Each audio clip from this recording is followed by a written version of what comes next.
वो बयान पढ़ा कि एक राष्ट्र एक चुनाव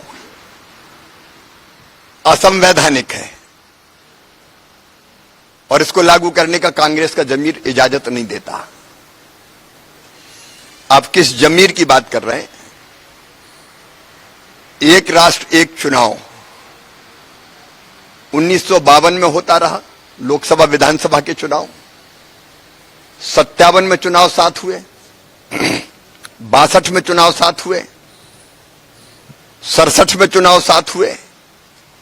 बाद में असंवैधानिक तरीकों से कांग्रेस ने निर्वाचित विरोधी सरकारों को गिराने का षड्यंत्र किया। उसके बाद यह व्यवस्था बिगड़ी। 1983 में विधि आयोग ने कहा कि एक साथ लोकसभा विधानसभा के चुनाव जरूरी है। चुनाव आयोग ये बात कह रहा है।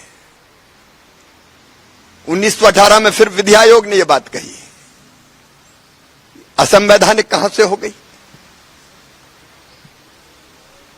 पूर्व राष्ट्रपति सम्मानीय रामनाथ कोविंद जी की कमेटी ने देश भर के चिंतक मनीषी विधिवेत्ताओं से चर्चा की और उसके बाद वो रिपोर्ट तैयार हुई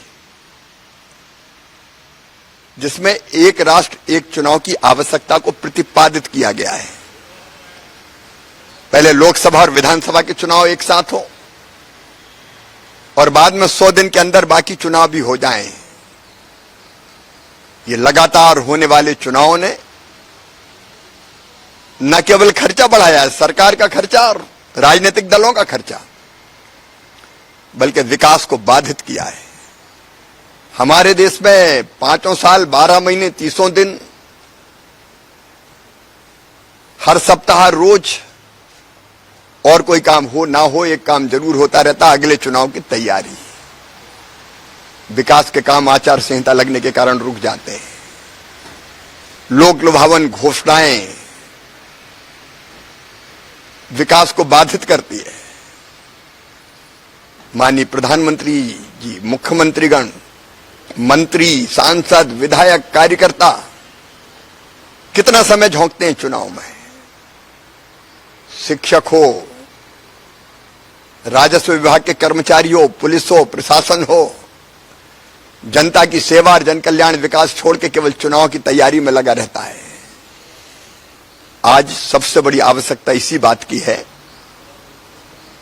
कि एक साथ लोकसभा विधानसभा के चुनाव होना चाहिए। कांग्रेस और कांग्रेस के जमीर एक बात है, लेकिन राष्ट्रहित सर्वोपरि है और राष्ट्रहित में जनहित में आवश्यक है एक राष्ट्र एक चुनाव।